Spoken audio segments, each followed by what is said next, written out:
Hi, this is chimesmedia and I'm James Williams. Well, you might hear in the background a bit of wind. That's because I'm in the attic and it's quite a windy day. A lot of storms all around the UK. I think America's got snow and all sorts of stuff. Hasn't quite reached us this far yet, but no doubt we'll carry on getting loads of rain and live up to our reputation as a wet and windy island. Okay, well, yesterday I was walking the streets of Portsmouth, not without purpose, and I just happened to pass a little group of, I call them females because there's a girl there and a couple of women, that sort of thing, getting into a car. Nothing special except for one of them was, I can only say, obese, right?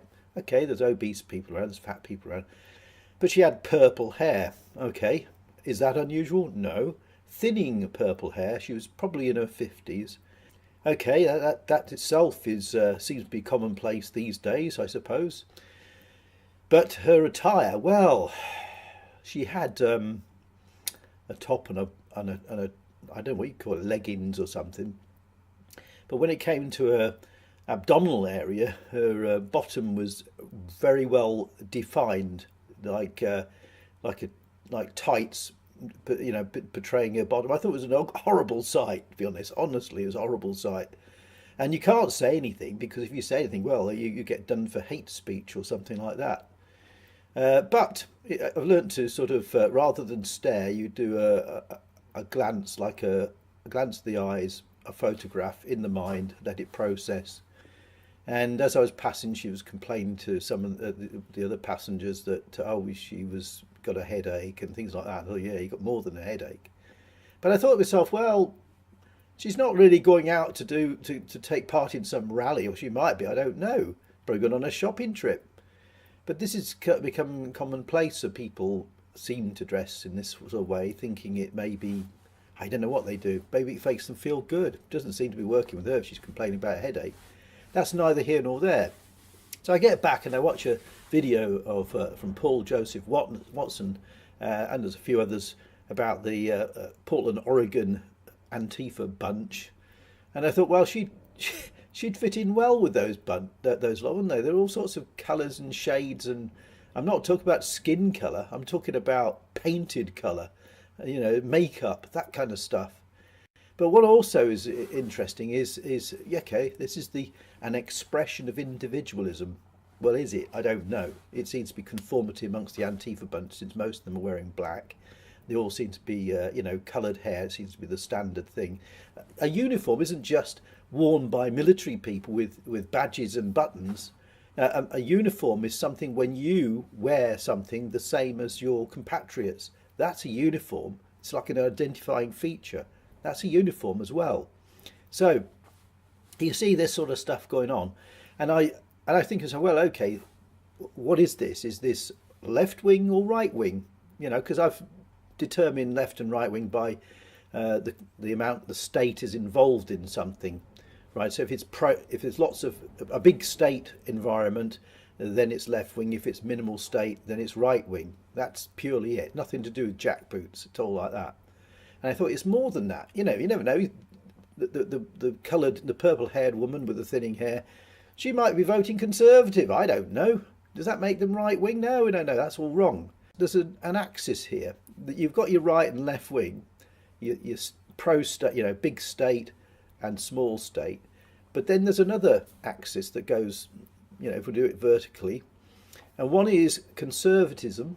Conservatism being keeping things more or less as they are, keeping the status quo, preserving certain features which are acceptable.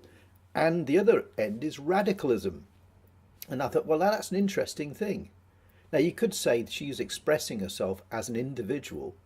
In that case, as an individual on the scale of things, she is behaving, as I've said before, extreme right wing is no state and it is anarchy. So she's dressing in the garb of an anarchistic sort of way of portraying herself, but she's she may be radical. I don't know what her views are. I've no idea what her views are, so I can't sort of place her as a conservative or whatever. Only by looking at her dress, I would say that she's radical, but should she get loads of welfare? If she gets loads of welfare and she's promoting the state, well, then she's left wing. But if she doesn't, if she just wants to live on her own and dress up in a funny costume, that sort of thing, and have nothing to do with the state, well, then she'd be a sort of into the right wing anarchy section, wouldn't she? It's complicated, isn't it? Complicated. But I looked at the Portland bunch. Well, they're conformist in their own group. They wear uniform. They're pro.